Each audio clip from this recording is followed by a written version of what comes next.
আসসালামু আলাইকুম। অ্যাকনল health of presents tactics বোর্ডের সকলকে আমন্ত্রণ। সবাই যখন ভেবেছিল ফুরিয়েছে তার বেলা, তখনই তিনি দেখালেন রাজকীয় এক খেলা। বাঁ পায়ের জাদুতে লুকিয়ে যেন কোনো মন্ত্র, ভেঙে চুরমার করে দিলেন টমাস টুকেলের রক্ষণ যন্ত্র। লিওনেল মেসি এই ম্যাচটাতে তার বার্সেলোনার সময়কার যৌবনকালের ফুটবলকে ফিরিয়ে এনেছিলেন। যারা হয়তো মনে করছিলেন যে লিওনেল মেসি এখন আর আগের মতো ড্রিবল করতে পারেন না, তার কারণে স্কালোনি পুরো ট্যাকটিক্স পরিবর্তন করে আর্জেন্টিনাকে একটা ভিন্ন শেপে খেলায়, লিওনেল মেসি সেই জায়গাটা প্রমাণ করলেন প্রয়োজনের দিনে তিনি বার্সেলোনার আমলের খেলাও খেলতে পারেন। এইরকম একটা দিনে যেখানে প্রচন্ড পরিমাণে ফিজিক্যাল ফুটবল হচ্ছে, সেখানে লিওনেল মেসি 9টা সাকসেসফুল ড্রিবল করেছেন। ভাবতে পারেন সেমিফাইনালের মতো ম্যাচে 9টা সাকসেসফুল ড্রিবল করেছেন। জেনারেলি 3টা 4টা 5টা সাকসেসফুল ড্রিবল হতে পারে, 9টা সাকসেসফুল ড্রিবল লিওনেল মেসি এই ম্যাচে করেছেন। 12টা ডুয়েল জিতেছেন। Can you believe that? 12টা ডুয়েল, যেটা এই ম্যাচের মধ্যে সবচাইতে বেশি। অ্যাকনল অ্যাডভান্সড হাইজিন সোপ, এবার জীবাণু ধুলাবালি ঘাম clean mould. A product of Remark. পরিসংখ্যানটা চিন্তা করে দেখেন, বার্সেলোনার সময়কার যৌবনের সময়কার লিওনেল মেসিকে মনে করিয়ে দিচ্ছিলেন সেই বডি ফেইন্টের জায়গা, সেই লাপোজা, সেই শোল্ডার ফেইন্ট, সবকিছুই যেন লিওনেল মেসি পুরোপুরি মনে করিয়ে দিচ্ছিলেন। 36তম মিনিটে যেভাবে তিনজনকে একসঙ্গে নাকানি চুবানি খাইয়েছেন, ফুটেজটা যদি একটু লক্ষ্য করে দেখেন, হ্যারি কিন্তু তাকে আটকাতে গিয়ে পড়েই গেলেন। স্পেন্স প্রথমে তাকে মিস করেছেন, এরপরে বেলিংহামও তাকে আটকাতে পারেন নাই। লাস্টের দিকে গিয়ে শেষ পর্যন্ত না পেরে অ্যান্ডারসন কি করলেন, শরীরের গতি নিয়ন্ত্রণ করতে না পেরে টেনে ধরে পরবর্তী সময় হলুদ কার্ড খেলেন, এবং না পারতে আসলে রেফারি একটা হলুদ কার্ড প্রথমার্ধে দেখালেন। তার আগে আরো ফিজিক্যাল ফুটবল হয়েছে দুপক্ষ থেকে। আর্জেন্টিনাও ডার্টি ফুটবল খেলেছে, ইংল্যান্ডও ডার্টি ফুটবল খেলেছে। আরো আগেই রেফারির কার্ড দেখানোর জায়গা ছিল দুপক্ষের জন্যই, বাট এই ফাউলটা আসলে না পারতে কার্ডটা দেখিয়েছেন রেফারি। তবে যেভাবে তিনজনকে নাচালেন এবং অ্যান্ডারসন তারপরে যেরকম ভাবে চাইল্ডিশ ভাবে একটা ফাউল তাকে করতে বাধ্য হলেন, এটা দেখে মনে হচ্ছিল যে কোনো অ্যামেচার প্লেয়ার আসলে মনে হয় মেসিকে টেনে ধরার চেষ্টা করছেন, এরকমই মনে হচ্ছিল আলটিমেটলি। এটা লিওনেল মেসি ওইটা তাকে করতে বাধ্য করেছেন, কারণ আর কোনো উপায় ছিল না। যেভাবে ফেন্টিংটা লিওনেল মেসি ওই জায়গাটা করছিলেন, ইট ওয়াজ ট্রুলি আনবিলিভেবল। আরেকটা ইনসিডেন্ট আপনাদেরকে একটু বলি, সেটা হচ্ছে 42তম মিনিটে পেনাল্টি এরিয়ার ডান প্রান্তে লিওনেল মেসি ওই সময় একদম জাস্ট ছোট ছোট শর্ট স্ট্রাইডে বল নিজের পায়ে রেখে এমন ভাবে যেখানে এগিয়ে গেছেন, বুঝতে পারছিলেন না যে মেসি কখন চ্যালেঞ্জ করবে। পা বাড়ানোর সঙ্গে সঙ্গে মেসি বল থেকে আলতো করে টোকা দিয়ে জন স্টোনসের মাঝখান দিয়ে ফাঁকা জায়গা দিয়ে ভেতরে ঢুকে পড়লেন। এটা আমার কাছে পুরোপুরি 25 বছর বয়সের লিওনেল মেসিকে মনে করে দিল। মানে ইটস আনবিলিভেবল। এইরকম একটা ম্যাচে যেখানে আমরা আসলে ধরে নিচ্ছি, আমরা এতদিন প্রচুর অ্যানালাইসিস করেছি যে লিওনেল স্কালোনি লিওনেল মেসির জন্য তাকে 90 মিনিট খেলানোর জন্য তার রোলটাকে শিফট করেছেন। তিনি বেশিক্ষণ বল পায়ে রাখেন না, তিনি স্পেস খোঁজার চেষ্টা করেন, বক্সের বাইরে থেকে শুট নেবেন। আজকে মেসি যে কাজটা করেছেন, মানে সেই বার্সেলোনার সময়কার কথা মনে করে এনেছেন। দ্বিতীয়ার্ধে তার খেলার রোলটাকে ডান দিক থেকে যেইভাবে তিনি আসলে ক্রস নির্ভর, আমরা জানি যে ইংল্যান্ডের এই টিমটা কিন্তু এরিয়াল জায়গাটাতে অনেক বেশি মাত্রায় উইক। আর্জেন্টিনা গোলটা খেয়ে যাওয়ার পর থেকে লিওনেল মেসি ডান প্রান্ত থেকে ক্রস নির্ভর খেলাটা শুরু করলেন, এরিয়ালি প্রেসার দেওয়া শুরু করলেন ইংল্যান্ডকে, এবং ইংল্যান্ড কিন্তু এরিয়াল সেই প্রেসারটা খেতেই লাগলো। পিকফোর্ড বেশ কয়েকটা গোল বাঁচিয়েছেন, আদারওয়াইজ মনে হয় ইংল্যান্ড 3টা বা 4টা গোল খেতে পারতো। মেসি যেইভাবে অ্যাটাকটাকে বজায় রেখেছিলেন, এবং সত্যি কথা বলতে সিঙ্গেল হ্যান্ডেডলি লিওনেল মেসি এই ম্যাচটাকে বের করেছেন আর্জেন্টিনার পক্ষে। অ্যাকনল অ্যাডভান্সড হাইজিন সোপ, এবার জীবাণু ধুলাবালি ঘাম clean mould. A product of Remark. 65 নম্বর মিনিটের একটা চ্যালেঞ্জের কথা বলি, যেখানে মার্ক গুয়েকে একদম পিঠ দিয়ে আটকে বল থেকে রিসিভ করেছিলেন। বল পাওয়ার সঙ্গে সঙ্গে কোনো এক্সট্রা মুভমেন্ট না, জাস্ট একটা শোল্ডার ফেইন্ট করে গুয়েকে উল্টা দিকে ছিটকে দিয়ে তিনি ঘুরে যান, একটা হাফ টার্ন করেন।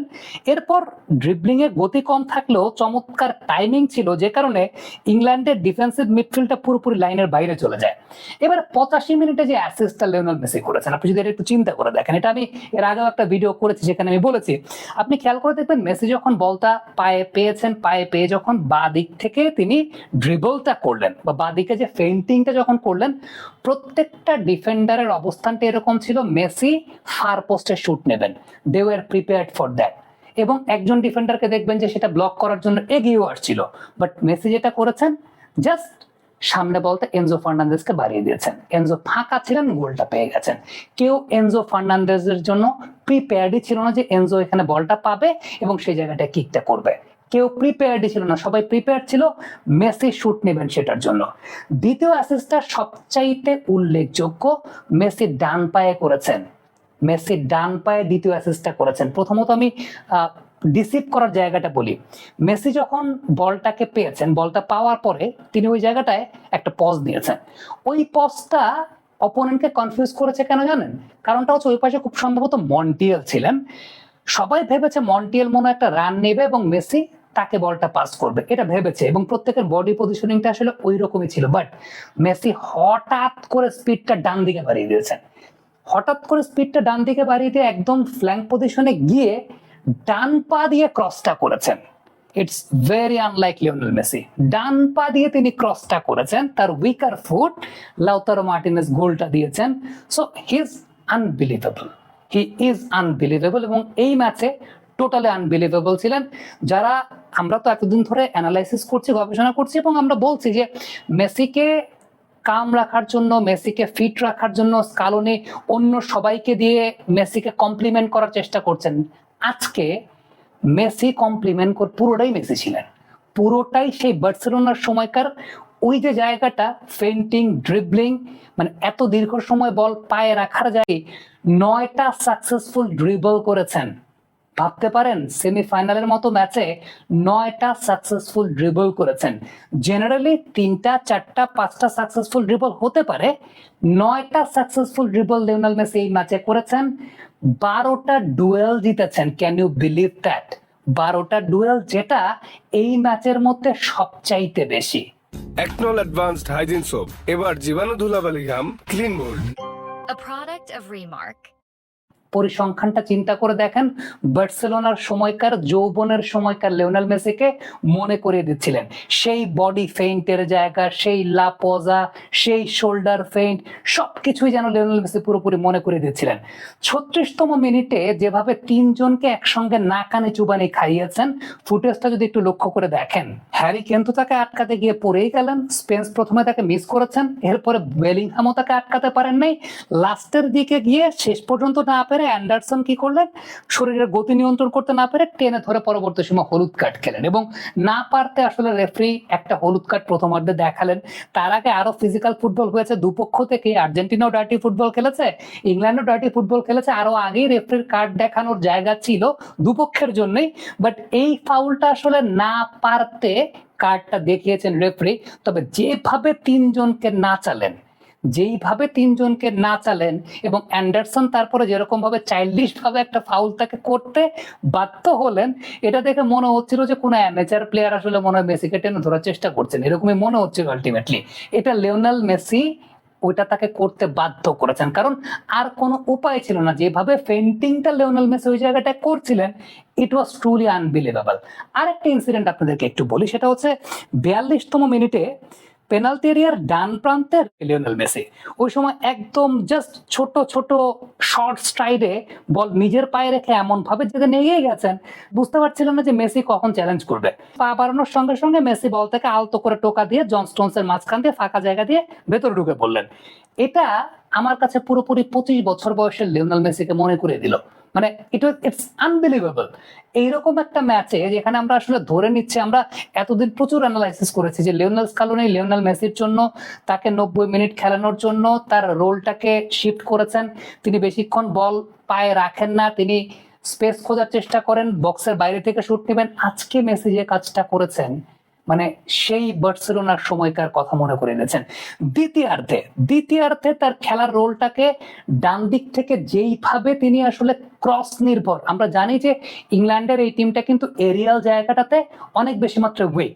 আর্জেন্টিনা গোলটা খেয়ে যাওয়ার পর থেকে লিওনেল মেসি ডান প্রান্ত থেকে ক্রস নির্ভর খেলাটা শুরু করলেন, এরিয়ালি প্রেসার দেওয়া শুরু করলেন ইংল্যান্ডকে, এবং ইংল্যান্ড কিন্তু এরিয়াল সেই প্রেসারটা খেতেই লাগলো।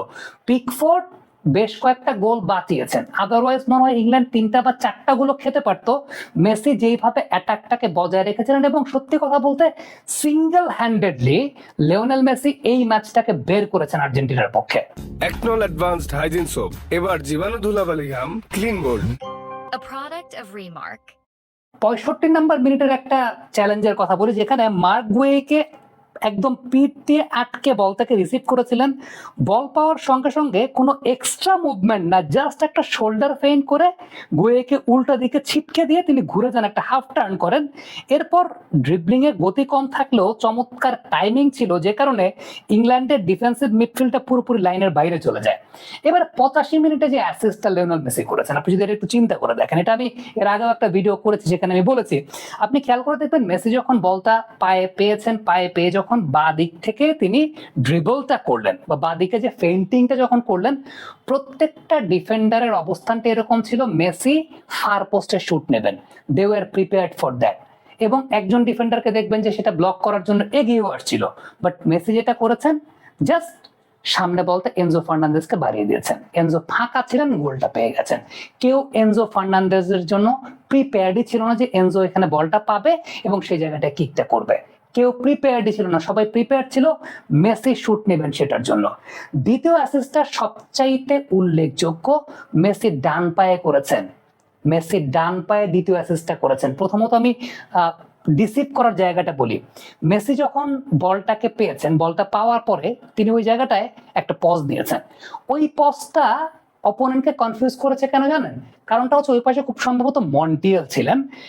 সবাই ভেবেছে মন্টিয়েল মনে একটা রান নেবে এবং মেসি তাকে বলটা পাস করবে, এটা ভেবেছে, এবং প্রত্যেকের বডি পজিশনিংটা আসলে ওই রকমই ছিল। বাট মেসি হঠাৎ করে স্পিডটা ডান দিকে বাড়িয়ে দিয়েছেন।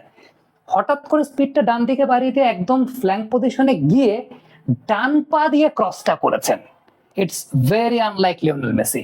ডান পা দিয়ে তিনি ক্রসটা করেছেন, তার উইকার ফুট লাউতারো মার্টিনেজ গোলটা দিয়েছেন। So he is unbelievable, he is unbelievable, এবং এই ম্যাচে টোটালি আনবিলিভেবল ছিলেন।